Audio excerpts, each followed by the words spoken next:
لیکن چند چیزیں کہ جو خمس کے فوائد سے متعلق ہیں کہ امام معصومین علیہ السلام نے اس کے جو فوائد بیان کیے ہم اپنے ناظرین کو بیان کرنا چاہیں گے۔ سب سے بڑا خمس کا فائدہ ہے کہ انسان کی نسل کی پاکیزگی ہوتی ہے خمس نکالنے کے ذریعے سے، جیسا کہ ہمارے اور آپ کے چھٹے امام فرماتے ہیں کہ خمس خداوند عالم نے اس لیے رکھا ہے تاکہ تمہاری ولادت پاک اور پاکیزہ ہو۔ سورہ کافی میں باقاعدہ جناب کلینی نے اس روایت کو نقل کیا ہے۔ دوسرا خمس کا سب سے بڑا فائدہ ہم اپنے ناظرین کو بتانا چاہیں گے کہ خداوند عالم اس کے ذریعے سے ہمارے دین کو تقویت پہنچانا چاہتا ہے، ہمارے دین کو جو ہے قوی کرنا چاہتا ہے، اور یہی نہیں بلکہ اس خمس کے ذریعے سے اہل بیت علیہم السلام کی نصرت اور مدد ہوتی ہے۔ لہذا امام رضا علیہ السلام ایک جگہ ارشاد فرماتے کہ الخمس اوننا علی دیننا، کہ خمس جو ہے ہماری مدد ہے ہمارے دین پر، یعنی ایک طرح سے مدد کیسے ہوگی؟ مطلب ہم نے خمس نکالا، ٹھیک ہے جی، اب اس سے اہل بیت علیہ السلام کی مدد کرنا، مطلب ہم لوگ یہی سوچتے ہیں نا کہ کبھی ان کے کام آئیں، کبھی کچھ ایسا موقع ملے جہاں پر ہم ان کا ساتھ دیں، تو کیسے مدد کرنا ہوا؟ کیا خمس مطلب کیسے؟ اس لیے کہ اس کے ذریعے سے اہل بیت کی مدد، یوں تو اہل بیت کو آئین مادی چیزوں کی کوئی حاجت اور ضرورت نہیں ہے، لیکن اگر ہم خمس کے جیسا کہ آپ نے بتایا کہ اگر کانسیپٹ دیکھیں اور اس کے مقصد کو دیکھیں تو ہمیں پتہ چلتا ہے کہ خمس دراصل حق خدا، حق رسول اور حق امام ہیں، اور جب ہم اس کو ادا کرتے ہیں تو ایک طرح سے امام کا آپ حق ادا کر رہے ہیں، اور دوسری طرف سے ہم دیکھتے ہیں کہ اس کے ذریعے سے جو معاشرے اور سماج کی مدد ہوتی ہے۔ دراصل امام علیہ السلام یہی فرما رہے ہیں کہ جو سماج اور معاشرے کی مدد ہو رہی ہے، چونکہ خمس کا اصلاً جو تصور ہے وہ اگر ہم دیکھیں کہ معاشرے کو ترقی دلانا، سماج کو جو ہے آگے بڑھانا، اور اس کے ساتھ ساتھ معارف دینی اور دین کو تقویت پہنچانا ہے۔ تو اسی طرح سے امام علیہ السلام کون سی رقم سے؟ مطلب جو سہم امام ہے، سہم امام علیہ السلام کی رقم سے، اور جو سہم سادات اور یہ رقم ہے اس سے یقیناً اس سے سماج اور معاشرے میں جو حاجت مند ضرورت مند افراد ہیں یا دبے اور کچلے لوگ ہیں ان کی مدد ہوتی ہے۔ تو دراصل وہ بھی امام کی مدد ہے، اگر ان افراد کی بھی مدد ہوتی ہے دراصل وہ امام کی مدد۔ لہذا اس حدیث میں امام علیہ السلام نے دو باتیں بیان کی کہ ہماری بھی مدد ہے اور دین کی بھی مدد ہے۔ اگر یہ پروگرام تھوڑا دوسرا موڑ لے رہا ہے کیونکہ سوالات ہمارے پاس اور ہیں، تو ہم چاہتے ہیں کہ اسی کو کلیئر کر لیں یہاں پہ۔ جیسا کہ آپ نے کہا کہ ہم اہل بیت علیہ السلام کی مدد کر رہے ہیں اپنے خمس کے نکال کے سہم امام، لیکن اس مدد میں بھی کچھ کرائٹیریا بتایا گیا، کیونکہ ہم لوگ جب دیکھتے ہیں کہ آپ سہم امام ہم لوگ اگر کسی کو دے رہے ہیں تو اس میں بہت سارے شرائط بھی ہوتے ہیں، وہ بھی بات کریں گے، لیکن وہ لگتا ہے کہ اس سے صرف یا تو مسجد بنوائی جائے یا تو امام بارگاہ بنوایا جائے، تو کیا یہ جو مدد ہو رہی ہے دین صرف اور صرف اسی کنسٹرکشن کے لیے ہوگا یا کچھ اور بھی اس کے حکم دیے گئے ہیں یا بتائی گئی ہیں باتیں؟ اصلاً خمس جو ہے یہ دراصل ایک اسلامک ٹیکس ہے، اور یہ اس کا مقصد جو ہے جسے محصول کہتے ہیں، جس طرح سے زکوٰۃ ہے، خمس وغیرہ، اس کا مقصد اگرچہ سماج کی معاشرے کی ترقی ہے اور اسی کے ساتھ ساتھ اسلامی معارف کی اور دین کی بھی ترقی ہے۔ لہذا اب اس میں وہ تمام امور کہ جو رفاہی امور ہیں کہ جو عام لوگوں کے فائدے کے لیے یا یوں کہا جائے کہ عام لوگوں کی منفعت کے لیے جو تمام امور ہیں، ان تمام چیزوں میں جو ہے خمس کو خرچ کیا جاتا ہے۔ مطلب فار ایگزامپل آپ یہ کہہ سکتے ہیں کہ اگر ہمارے پاس اجازہ وغیرہ ہے تو ہم اس کو مطلب اسکول اگر بنانا ہے، ایک انسٹیٹیوٹ بنانا ہے، یا کوئی ایسا مطلب انسٹیٹیوٹ بنانا ہے جہاں پہ پریکٹیکل ٹریننگ ہو، کمپیوٹر کی ٹریننگ ہو، اور بھی کورسز جو شارٹ ٹرم کورسز ہیں وہ سب سکھانا ہے، تو کیا اس کے لیے بھی وہ رقم یوز کی جا سکتی ہے؟ یقیناً وہ تمام امور کہ جو رفاہ عامہ کے لیے اور عوامی مفادات کے لیے ہے اس میں آپ خمس خرچ کر سکتے ہیں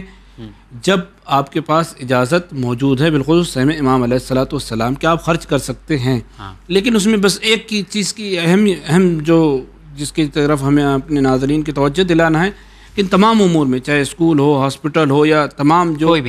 سماجی امور ہو، اس میں اگر ہم کو خرچ کرنا ہے تو ہمیں اس میں یہ دیکھنا ہے کہ جو اہم ہیں یا سب سے زیادہ جو خمس میں کہا گیا کہ جس میں رضایت خدا، رضایت پیغمبر یا رضایت امام شامل ہے، ان امور کو انجام دیا جائے۔ تو یہی خمس کا مقصد اس لیے کہ خدا کا، رسول کو اور امام کا حق ہے، لہذا ان کی رضایت اس میں بہت زیادہ ضروری، شامل ہونا چاہیے۔ جی، شامل ہونا زیادہ ضروری۔ اچھا، اور بھی سوال ہیں کہ جیسا کہ ابھی ہم لوگ نے بات کیا تھا کہ جو خمس کی رقم ہے، آپ نے ابھی ذکر بھی کیا تھا کہ ضرورت مند افراد جو فقیر ہیں، جو مسکین ہیں، تو مطلب یہ چیز میں بھی سمجھنا کیا فقیر اور مسکین، مطلب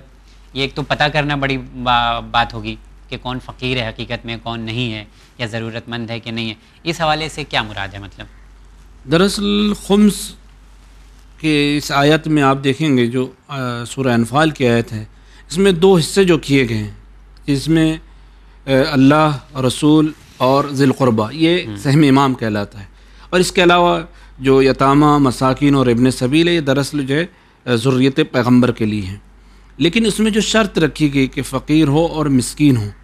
لیکن عام طور پر شریعت مقدسہ میں جو شرعی فقیر ہوتا ہے وہ عرفی فقیر سے بالکل الگ ہوتا ہے، جو شرعی مسکین ہوتا ہے وہ عرفی مسکین سے الگ ہوتا ہے۔ ہمارے ہاں عام طور پہ یہ ہم سمجھتے ہیں مطلب شرعی مسکین بھی کوئی ہے؟ جی، یقیناً دونوں میں فرق ہے۔ اچھا، یعنی ہم جس کو عام طور پر ہماری سوسائٹی میں ہر مانگنے والے کو ہم فقیر مسکین سمجھتے ہیں، تو ایسا نہیں ہے، بلکہ جو اسلام نے فقیر کا تصور پیش کیا ہے، شرعی فقیر کا یا شرعی مسکین کا، وہ بالکل الگ ہے۔ کیا ہے؟ اس میں تصور یہ ہے کہ وہ انسان کے جو محنت کرتا ہے، مزدوری کرتا ہے، تجارت کرتا ہے، کسی طرح سے جو ہے کمائی کر رہا ہے، اور بالکل بیٹھا نہیں ہے، یعنی سستی اور کاہلی نہیں کر رہا ہے، اور اس کمانے کے باوجود اپنے سال بھر کے اخراجات وہ پورے نہیں کر پاتا۔ اچھا، تو لہٰذا ایسا شخص جو ہے فقیر کہلاتا ہے، اور ہم اسے خمس میں سے دے سکتے ہیں۔ اچھا، یہ شخص جو سال بھر محنت کر رہا ہے، مشقت کر رہا ہے، ان سب کے باوجود بھی اس کی ضرورت اگر پوری نہیں ہو رہی ہے، بالکل، تو یہ فقیر ہے، یعنی اسے سہم سادات جو ہے دیا جا سکتا ہے۔ اسی لیے ہم دیکھتے ہیں کہ اچھا، ہم لوگ کو لگتا تھا کہ جو جس کے گھر ٹوٹے ہوں اور جو مطلب بھیک مانگ رہا ہو کھڑے ہو کر یا لوگوں سے مانگ رہا ہو، تو اسے ہم لوگ فقیر سمجھتے ہیں۔ ایسا نہیں، بلکہ شرعی فقیر ہم دیکھیں گے کہ خمس میں یا زکوٰۃ میں خود آیت اللہ العظمہ سید علی سیستانی حفظ اللہ نے اس بات کی طرف اشارہ کیا ہے کہ عام فقیر مراد نہیں ہے جو عرف میں ہمارے ہاں سوسائٹی میں فقیر، خاص کر سہم سادات کی بات جی کر رہے ہیں۔ بالکل سہم سادات میں، چونکہ عام طور پر جو ہے ہم فقراء جو سادات کو دیتے ہیں یا مساکین کو دیتے ہیں یا ایتام کو یعنی یتیم کو دیتے ہیں، تو اس میں یہ دیکھا جانا چاہیے کہ واقعاً ضرورت مند ہے اور اپنے سال بھر کے اخراجات کو پورا نہیں کرتا، ایک بات، اور دوسری بات وہ بالکل ایسا بیٹھا ہوا نہ ہو۔ اگر اس کے پاس کوئی ہنر ہے مثلاً تو وہ ہنر کو بروئے کار نہیں لاتا، مثلاً کسی کام کو جانتا ہے وہ، لیکن وہ بیٹھا ہوا خمس کھا رہا ہے، تو اس کو ہم خمس نہیں دے سکتے۔ اچھا، ایسا بھی ہے؟ جی یقیناً، اسی لیے کہا گیا کہ جو ضرورت مند افراد ہوں، اور ضرورت مند افراد کو دیا جائے، ان ضرورت مند افراد کو کہ جو اپنے سال کا خرچ پورے نہ کر سکتا ہو اپنی کمائی سے۔ اور اس میں سال کا خرچ تو دیکھا جائے تو کبھی کبھی ایسا بھی ہوتا ہے کہ بہت امیر انسان ہے، پورا بزنس اچھا خاصا چل رہا تھا، اب جیسے کووڈ کا ہی دور تھا، اچھے مطلب اس میں مار کھا گئے مہنگائی سے، یا مطلب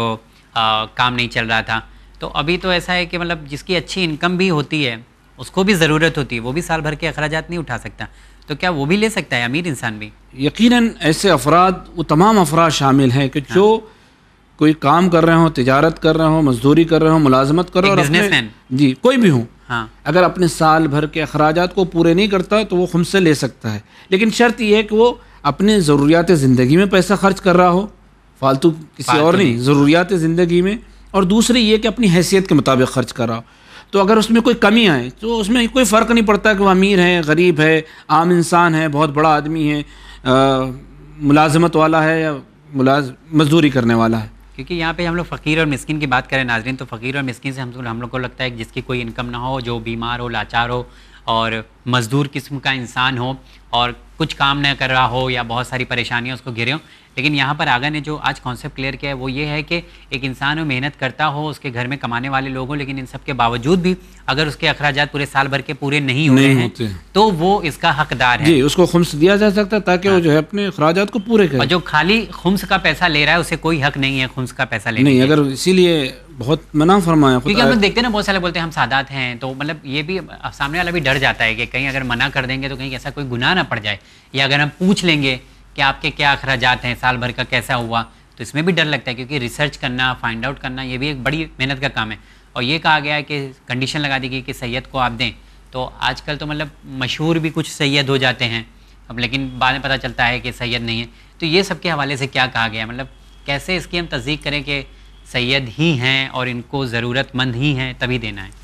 دیکھیے یہ دراصل ہمارے خود تحقیق کا مسئلہ ہے کہ ہم کوشش کریں کہ چونکہ آپ کو حق دینا ہے، مستحق تک حق پہنچانا ہے، تو لہذا آپ کوشش کریں کہ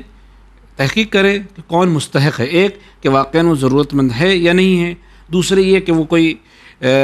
ملازمت یا کوئی مثلاً کام دھندا جسے ہمارے ہاں کہا جاتا ہے، یا پھر کوئی جاب وغیرہ کرتا ہے، یعنی وہ بیٹھا ہوا نہیں، یعنی سست اور کاہل نہیں. اور دوسرے یہ جو آپ نے فرمایا کہ بالخصوص ہم کیسے پتہ لگائیں کہ آیا یہ شخص جو ہے سید ہے یا نہیں. تو اس کا بھی آیت اللہ العظمہ سید علی سیستانی حفظ اللہ فرماتے ہیں اس میں دو اہم چیزیں ہیں کہ ہمیں پتہ لگانا ہو کہ یہ شخص سید ہے یا نہیں. ایک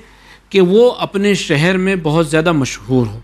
یعنی شہرت جو ہے کثرت رکھتی ہو، یعنی جس کی شخص کی سیادت کے بارے میں بہت زیادہ مشہور ہو. ہاں، بہت زیادہ مشہور ہو کہ یہ سید ہیں یعنی اپنے شہر میں. اور دوسرے شہر یا گاؤں کوئی بھی جی جہاں وہ رہتا ہے، یا اگر وہاں نہ ہو تو کم از کم دو عادل جو ہے اس کے سیادت کی گواہی دیں اور وہ جانتے ہوں، جبکہ وہ جانتے ہو کہ یہ سید ہے اور وہ دو عادل اگر گواہی دیتے کہ سید ہے تو ہمیں اس کی بات مان لینا چاہیے. ورنہ اگر ایسے کوئی آ کر کہتا ہے کہ میں سید ہوں اور اگر آپ کو اطمینان نہ ہو تو آپ نہیں دے سکتے. یہ بھی کہا جاتا ہے نا کہ اگر آپ کو پوچھنے کی بھی ضرورت نہیں ہے، جیسے آپ کو سید کے بارے میں پتہ چل گیا ہے تو آپ کو یہ بتانے کی ضرورت نہیں ہے کہ یہ خمس کا پیسہ، آپ اس کی مدد کر دیں. ہاں، آپ اس کی مدد اس کو بتانے کی ضرورت نہیں، لیکن آپ کو نیت کرنا، قصد قربت بہت ضروری ہے. اچھا، ہمارے عام طور پر اس بات کو ہم اپنے ناظرین کو بتانا چاہیں گے کہ خمس جس طرح سے دیگر عبادت، نماز قصد قربت ضروری ہے، روزہ قصد قربت ضروری، اسی طرح سے خمس میں بھی قصد قربت ضروری ہے کہ قربتاً الی اللہ انسان خمس کو ادا کرے. اوکے، ابھی 2100 روپیہ سمجھیے سہم سعادات نکلا، ٹھیک ہے. اب کسی کو 2100 روپیہ دیں گے تو سامنے والا بھی شک کرے گا 2100 کیوں دیا ہے، ٹھیک ہے. تو اگر اس میں 400 روپیہ ملا کے ہم لوگ دیتے ہیں تو یہ طریقہ صحیح ہے بالکل. 2500 دیں اگر یا 3000 دیں. جی، اگر آپ زیادہ دیتے تو بہت اچھا ہے، لیکن وہ پھر خمس نہیں ہوگا. وہ آپ وہ اماؤنٹ تو خمس کا ہے 2100 روپیہ، لیکن جو 400 روپیہ ہے اضافی آپ نے دیا ہے وہ آپ اس کو خیرات کی نیت سے دے سکتی ہے. کیونکہ سامنے والے کو بھی ایسا ہوگا نا کہ نہیں مجھے اتنا پیسہ دیا اتنا نہیں دیا، تو کبھی کبھی ہوتا ہے نا کہ 1750 نکلا خمس کا پیسہ یا 450 نکلا، تو 450 کسی کو آپ دیں گے تو وہ بھی سوچنے پہ مجبور ہو جائے گا کہ 450 کیوں دیا. جی، تو لہٰذا اگر اس طرح سے آپ بچنا چاہتے تاکہ اس کو شرمندگی نہ ہو یا کوئی مسئلہ نہ ہو تو آپ اضافی رقم دے سکتے ہیں، بس یہ کہ آپ اس کو جو ہے خمس میں شمار نہیں کریں گے. میرے خیال سے یہ سوال بھی ہو جانا چاہیے، یہ سوال بہت اہمیت رکھتا ہے کہ سہم امام کی جو رقم ہے یہ حق کس کو ہے لینے کا؟ کیسے مطلب ثابت ہوا کہ یہ حق ہم کو جن کی ہم تقلید کر رہے ہیں ان تک پہنچانا ہے یا جن کے پاس اجازہ ہے ان تک پہنچانا ہے؟ اسے آپ تھوڑا سا جاتے جاتے پیغام کے طور پر بھی بتائیں. دراصل جب ہم خمس کی آیت اور روایات کو دیکھتے ہیں تو ہمیں پتہ چلتا ہے کہ اللہ، اس کے رسول اور امام کا حق ہے جسے ہم سہم امام کہتے ہیں. لہذا جب یہ ان کا حق ہے تو جب امام موجود تھے تو ظاہر سی بات ہے کہ امام کو دیا جاتا تھا. لیکن چونکہ ابھی غیبت کا زمانہ ہے لہذا جو نائب امام ہیں ضروری ہے کہ ہم جو ہے خمس ان تک پہنچائے، اس لیے کہ وہ امام کے نائب ہیں، لہذا خمس انہی تک پہنچایا جائے یا پھر نائب امام تک پہنچایا جائے غیبت کے زمانے میں، یا پھر ان کے وکلاء تک، یا پھر وہ افراد کے جن کے نائب امام کا اجازہ حاصل ہے، اگر وہ آپ سے مطالبہ کرتے تو آپ انہیں ان افراد کو خمس دے سکتے ہیں. اچھا، تو جیسا آپ نے قرآن مجید کا حوالہ بھی دیا تھا کہ یہ اللہ کا حق ہے، اہل بیت علیہ السلام کا حق ہے، پھر امام کے دور میں بھی لوگوں نے نکالا. پر یہ کیسے ثابت ہوا کہ ہمیں جو مرجع تقلید تک یہ رقم پہنچانی ہے یا جن کے پاس اجازت ہے ان تک پہنچانی ہے؟ کیونکہ کچھ لوگ بھی ایسا مانتے ہیں کہ ہمارے پاس سہم امام آ گیا ہے تو ہمیں حق ہے کہ ہم اس کا استعمال دینی کام میں کر سکیں یا ایسے کام میں کر سکیں جو ضرورت کے کام ہیں. سو ہم اگر خود بھی خرچہ کریں سہم امام تو اس میں کیا برائی ہے؟ کیا ضروری ہے ہم کو کہ ہم جن کی تقلید کر رہے ہیں ان تک ہی پہنچائیں، ہم خود خرچہ کر لیں؟ یقیناً یہ ضروری ہے کہ ہم جو خمس ہے وہ نائب امام تک غیبت میں پہنچائے، لازم ہے، واجب لازم ہے. اس لیے کہ اگر ہم اون احادیث کو دیکھتے ہیں کہ جو ائمہ معصومین علیہ السلام سے وارد ہوئی ہے کہ جس میں امام علیہ الصلوۃ والسلام فرماتے ہیں کہ من اکل من اموالنا شیئا فانما یاکل فی بطنہ نارا وسیصلی سعیرا، کہ جو ہماری اجازت کے بغیر یا یہ کہ جو ہمارے مال کو کھاتا ہے، پوری ایک تفصیلی روایت ہے. یا یہ کہ امام زمانہ علیہ الصلوۃ والسلام کی جو توقیع عثمان بن سعید کو امام علیہ الصلوۃ والسلام نے جو خط بھیجا ہے اس میں امام علیہ الصلوۃ والسلام نے واضح طور پر یہ کہا ہے کہ جو ہمارا حق ہے اس میں کسی کو تصرف ہماری اجازت کے بغیر جائز نہیں ہے، الا یہ کہ جو نائب امام، چونکہ وہ امام کا نائب ہے. اچھا، یہ نائب امام وہاں پہ لکھا ہوا ہے؟ لکھا ہوا نہیں، لیکن یہ خود چونکہ نائب امام غیبت کے اس دور میں چونکہ نائب امام امام کے نائب ہیں، لہذا اب یہ حق جو ہے ان کی طرف منتقل ہوتا ہے. اچھا، چونکہ وہ امام کے نائب ہیں لہذا یہ حق کس کی طرف منتقل ہوگا؟ جب امام موجود نہیں ہے تو ظاہر سی بات ہے کہ جو نائب امام ہے حق ان کی طرف منتقل ہوگا. کیونکہ اصلی جو ہے کہ خمس کا جو مقصد ہے، اگر ہم اس کی طرف آئیں تو ہمیں یہ بات سمجھ میں آتی ہے کہ دراصل خمس کیوں رکھا گیا. اس لیے رکھا گیا تاکہ اس سے معاشرے کے جو ہے امور کو انجام دیا جائے، دینی امور کو انجام دیا یا ایسے امور میں صرف کیا جائے کہ جس سے خدا، اس کا رسول اور امام راضی. اور ظاہر سی بات ہے کہ اسے نائب امام سے بہتر کون سمجھ سکتا ہے. بے شک. یقیناً ایک عام انسان تو ممکن ہے کہ اپنی بہت ساری جو ہے ذاتی جو ہے خواہشات میں ممکن ہے کہ اس سے صرف کرے. یا اگر ہم دیکھتے ہیں کہ بہت سے لوگ خمس جو خرچ کرتے ہیں اپنا ٹیکس بچانے کے لیے مثلاً کرتے، یا اور دیگر جو ہے منفعت کے لیے مثلاً خمس کو جو ہے تقسیم کرتے، سہم امام کو تقسیم کرتے. لیکن جو نائب امام ہوتا ہے ظاہر سی بات ہے وہ زیادہ بہتر جانتا ہے کہ امام کی کہاں مرضی شامل ہے. اس سے بہتر شاید اور کوئی دوسرا نہیں جانتا. ورنہ ہم تمام امور میں کیوں نائب امام کی طرف رجوع کرتے، تمام مسائل میں اور تمام احکام میں کیوں رجوع کرتے؟ اس لیے کہ ہمیں یہ یقین ہوتا ہے کہ جو مسائل ہم نے نائب امام سے حاصل کی ہیں اس میں جو ہے جو امام علیہ الصلوۃ والسلام کے اقوال ہے، جو قرآن کی آیت ہے، اسی سے نائب امام نے، یعنی گویا جسے ہمارے یہاں ادلہ اربعہ کہتے ہیں، اسی سے نائب امام نے استنباط کیا ہے. لہذا ہم بھی اسی بات کو مد نظر رکھتے ہوئے کہ ہمارا زیادہ اعتماد ہونا چاہیے بنسبت دوسروں کے اپنے آپ کے. ممکن ہے کہ ہم سے سہو غلطی ہو سکتی ہے کہ ہم ادھر ادھر صرف کر سکتے ہیں، لیکن نائب امام بہتر جانتا ہے کہ تو امام اپنی ذمہ داری سے بھی ہم ہٹ جاتے ہیں. یقیناً جس طرح سے نماز میں ہوتا ہے کہ ہم جس طرح سے پیش امام کے جو ہے ساتھ نماز پڑھتے تو بہت ساری ذمہ داری سے ہٹ جاتے، تو اس طرح سے اگر ہم دے دیں گے یقیناً ممکن ہے کہ ہم غلطی کر سکتے ہیں، لیکن نائب امام کیا غلطی کی چانس بہت کم ہے. اللہ سارا حساب کتاب ان سے لینے والا ہے. یقیناً کہ ہمارے بندوں نے سہم امام جو بھیجا تھا، امام ان سے حساب کتاب لینے والے ہیں کہ انہوں نے، اور وہ نائب بھی ہیں ان کے. اچھا وہ تو حساب کتاب ہوگا. فار ایگزامپل میں جن کی تقلید کر رہا ہوں اور ان کو میں نے 1,00,000 روپے سہم امام دیا، تو کیا مجھے یہ رائٹ ہے یا حق ہے کہ میں ان سے 1,00,000 روپے کا حساب کتاب مانگوں؟ نہیں مانگ سکتے.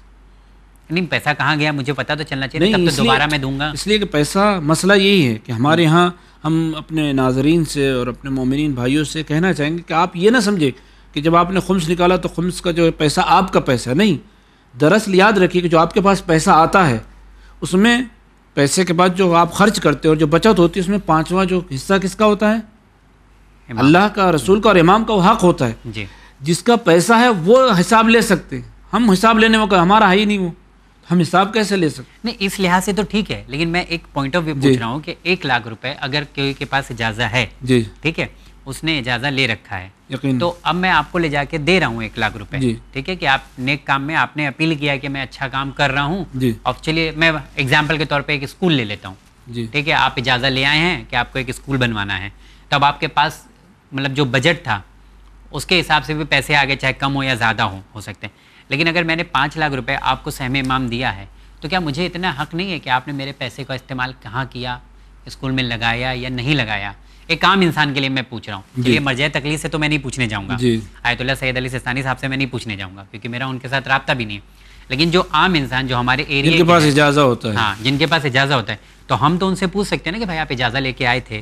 آپ نے کبھی کبھی ایسا ہوتا ہے کہ اجازت کی بھی کچھ پرٹیکولر رقم ہوتی ہے نا کہ آپ 2,00,000 کلیکٹ کر سکتے ہیں یا 5,00,000 کلیکٹ کر سکتے ہیں، وہ اس سے زیادہ معین ہوتی ہے. غلط نہیں ہوں نا میں؟ تو اب میں پوچھوں کہ نہیں پوچھوں؟ مجھے سوال یہ ہے کہ نہیں تو لوگ اس سے برا مان جاتے ہیں کہ آپ نے امام کی راہ میں دیا، اللہ کے لیے دیا ہو، اور آپ اب خمس سہم امام کا حساب کتاب مانگ رہے ہیں. نہیں، ہاں آپ نے یہ دوسرا رخ ہے کہ جب آپ خمس دے رہے تو واقعاً وہ صحیح جگہ پہنچ رہا ہے، یعنی صحیح جگہ خرچ نہیں ہو رہا ہے. اس کے جو ہے آپ کے لیے ضروری ہے کہ آپ تحقیق کریں، اور دینے سے پہلے بھی آپ تحقیق کریں کہ اجازت صحیح ہے کہ نہیں، اجازت صحیح ہے نہیں، یہ واقعاً مستحق ہے یا نہیں، یا ایسا تو نہیں کہ مثلاً وہ غیر ضروری امور میں صرف کر رہا ہے. اس لیے کہ آج ہم دیکھتے ہیں کہ ہمارے سماج اور معاشرے میں خمس کا جو تصور ہے بالکل بدل گیا ہے. آج ہم یوں تو ہم دیکھتے ہیں کہ قرآن مجید میں، احادیث میں خیرات کی، انفاق کی اور خدا کی راہ میں خرچ کرنے کی بہت تاکید کی گئی. یقیناً یہ چیزیں بھی خدا کی راہ میں خرچ ہے، لیکن چونکہ یہ واجب کام ہے تو ہم اس واجب کام کو ان امور میں انجام دیتے ہیں کہ جہاں ہمیں مستحب انجام دینا چاہیے. مثلاً جہاں ہمیں خیرات دینا چاہیے جسے ہم ڈونیشن کہتے ہیں، تو آج ہم نے خمس کو ہی ڈونیشن بنا دیا ہے. لہذا آج ہم مسجد سے لے کر امام بارگاہ سے لے کر، جبکہ خمس کا جو مقصد ہے، جو خمس کا ہدف ہے کہ جو سماج اور معاشرے اور دین کے اور شریعت کے جو اہم امور ہیں اس میں خرچ کیا جائے، اور وہ بھی ایسے امور کہ جو دوسرے افراد جو ہے اخراجات کو برداشت نہیں کر سکتے، واقعا ضرورت مند ہے. جیسے مثلا بہت بڑا ہاسپٹل بنانا ہے، بہت بڑا اسکول بنانا وغیرہ وغیرہ. جسے عام طور پر لوگ پیسہ نہیں دیتے، مثلا ایک خیرات، لیکن مسجد بنانے کے لیے، امام بارگاہ بنانے کے لیے اگر سہم امام سے لیتے ہیں تو دراصل یہ چیزیں اگر مسجد آپ بناتے ہیں، حتیٰ کہ آپ اگر دیکھیں گے آج ہمارے ہاں یہ ہوتا ہے کہ اگر مسجد میں بلب بھی لگانا ہے، ایک بٹن بھی لگانا ہے، ایک پنکھا بھی لگانا ہے، تو لوگ سہم امام علیہ الصلوۃ والسلام خرچ کرتے ہیں اور وہ یہ سمجھتے ہیں کہ ہم نے بہت بڑا کام کیا. آپ ایک فرض سے ادا ہو گئے، لیکن جو آپ کو مسجد میں یا مسجد بنانے کا یا مسجد میں خرچ کرنے کا جو ثواب ہے جو خیرات کے ذریعے سے پورا ہوتا ہے وہ آپ کو نہیں ملے گا. یعنی آپ کا کہنے کا مقصد یہ ہے کہ خمس کو انفاق کے شکل نہ دیا جائے. جی، انفاق الگ چیز ہے، یعنی ڈونیشن انفاق عام انفاق جو ہوتا ہے مستحب انفاق ہے، اس کو شکل نہ یعنی ڈونیشن نہ بنایا جائے، ڈونیشن نہ بنا دے، جبکہ خمس جو ہے ایک حق ہے، ایک حق ہے بالکل. اور یہ حق جو ہے وہیں کہ جائے امام کی رضایت ہے. ممکن ہے کہ امام کی رضایت یہاں نہ ہو، چونکہ مسجد آپ کو نماز پڑھنا ہے تو آپ مسجد تعمیر کروائیں. امام بارگاہ چونکہ امام حسین علیہ الصلوۃ والسلام کی آپ کو عزاداری کرنا ہے، آپ انہی کے پیسوں سے انہی کا گھر بنا رہے تو آپ نے کون سا بڑا کام کیا ہے؟ یا آپ نے کوئی امام علیہ الصلوۃ والسلام پہ یہ محبت کا بھی تقاضا نہیں ہے، ہماری الفت کا بھی تقاضا نہیں کہ ہم جو امام کا گھر امام کے پیسوں سے ہم بنائیں. اس میں جو ہے ہم اپنا خود پیسہ خرچ کریں، کیونکہ ہمارے یہاں جو دین نے بہت سارے جو ہے رفاع عامہ میں خرچ کرنے کے لیے، فی سبیل اللہ میں خرچ کرنے کے لیے بہت ساری چیزیں رکھی ہیں. خمس ہے، زکوٰۃ ہے، صدقہ ہے، خیرات ہے، انفاق ہے. تو ہم آج جو ہمارے یہاں ہر چیز جو ہے جو مرکز ہو خمس بن چکی ہے. جبکہ اگر واقعاً جیسا کہ آیت اللہ العظمہ سید علی سیستانی فرماتے ہیں کہ مثلا آج ہم دیکھتے ہیں کہ آج ایک مسجد کی ضرورت جب مومنین کو اگر واقعاً ضرورت ہے، اور اگر مومنین بہت زیادہ پیسے والے ہیں اور وہ مسجد بنا سکتے ہیں، ایک مسجد، دو مسجد، چار مسجد، ایک امام بارگاہ دو، مثلا ممبئی ہے، اب یہاں ماشاء اللہ سے اگر افراد کے پاس اتنا پیسہ ہے، دولت ہے، یا اور بھی جہاں شہر ہے، اگر وہ مسجد جو ہے خیرات کے ذریعے سے، ڈونیشن کے ذریعے سے اور دیگر جو ہے امور سے بنا سکتے ہیں، تو پھر وہاں خمس خرچ نہیں کر سکتے. تو مسجد بنانے کے لیے جو خمس خرچ کرنا ہے امام بارگاہ کے لیے ایسے مقامات پر ہیں کہ جہاں افراد اتنے غریب ہوں، اتنے تنگ دست ہوں کہ وہ خود مسجد یا امام بارگاہ تعمیر نہیں کر سکتے، تو وہاں وہ ان کے لیے ہے. جہاں علاقے میں ہونا، جہاں پہ 4-5 امام بارگاہ اور مسجد خود ہے، وہاں پہ ایک اور تعمیر کرنے کی ضرورت نہیں ہے. اور آقا کہتے ہیں اور اگر تعمیر بھی کرنا اگر ثروت مند افراد ہیں تو بہتر یہ ہے کہ وہ مسجد اپنے پیسوں سے جو بنی ہے اسی میں نماز پڑھنے نہیں جا رہے ہیں. اور آقا یہ بھی ایک چیز کہتے ہیں کہ مثلا آپ دیکھتے ہیں کہ انجمن دوسری انجمن سے جو ہے لڑ کر الگ ہوتی ہے، ایک دوسرا امام بڑا کام کرتی ہے، دو گروہ الگ ہوتے ہیں تو ایک دوسری مسجد، بلکہ دوسری مسجد کی بہت زیادہ حاجت نہیں ہے، صرف اس لیے بنی ہے کہ جھگڑا ہوا ہے. ہاں بالکل. اب اس میں جو ہے خمس جو ہے سماج کی، تو یہاں جو ہے صرف کرنے کی ضرورت نہیں. جبکہ اس سے اہم امور، جیسا کہ آپ نے ہم سے سوال کیا کہ کیوں مرجع کو دیا، چونکہ مرجع بہتر جانتا ہے کہ اہم کیا ہے یا امام جس سے راضی. جبکہ عوام الناس جو ہے ہر جگہ جو ہے اس طرح سے عام طور پر خرچ کرتے ہیں اور جس میں اہمیت اور جسے اہم امور کو نہیں سمجھتے. لہذا ہمارے لیے ضروری ہے کہ ان تمام چیزوں کو ہم نگاہ میں رکھیں. آگا آپ کا تہ دل سے شکریہ ادا کرتے ہیں، کیونکہ جب گفتگو کرتے ہیں تو پتہ چلتا ہے کہ کیا باریکی ہے جو ہم لوگوں کو نہیں پتہ تھی. کیونکہ سہم امام ہے، امام کا حق ہے، اللہ کا حق ہے، اور وہ صحیح جگہ پر خرچ ہونا چاہیے، نہ کہ ہماری مرضی کے مطابق خرچ ہونا چاہیے. اور سہم سادات کے حوالے سے بھی گفتگو کیا، لیکن ابھی اور بھی سوالات ہیں خمس کے حوالے سے. انشاءاللہ کوشش یہ کریں گے کہ خمس ایک ایسی رقم ہے جو سوسائٹی کے لیے بہترین کانسیپٹ بنایا گیا ہے، جس کی رقم سے جو سوسائٹی کے بہت سارے کام ہو سکتے ہیں. آگا شکریہ ادا کرتے ہیں، انشاءاللہ اگلے ایپیسوڈ میں پھر ملاقات کریں گے. تو جی ہاں ناظرین، خمس کے متعلق اور زیادہ معلومات کے لیے آپ تمام سے گزارش کروں گا کہ برائے کرم اگلا ایپیسوڈ ضرور دیکھیے گا. اور ایک بار پھر سے ہم لوگ ملاقات کریں گے عالی جناب مولانا عبداللہ عبدی صاحب سے، اور وہ گزارش کریں گے کہ ڈیٹیل میں خمس کے حوالے سے اور زیادہ ہم لوگ گفتگو یا پیغام آپ تمام تک پہنچائیں. انشاءاللہ اگلے ایپیسوڈ میں پھر آپ تمام ناظرین سے ملاقات ہوگی. دیکھتے رہیے چینل میں. بہت شکریہ.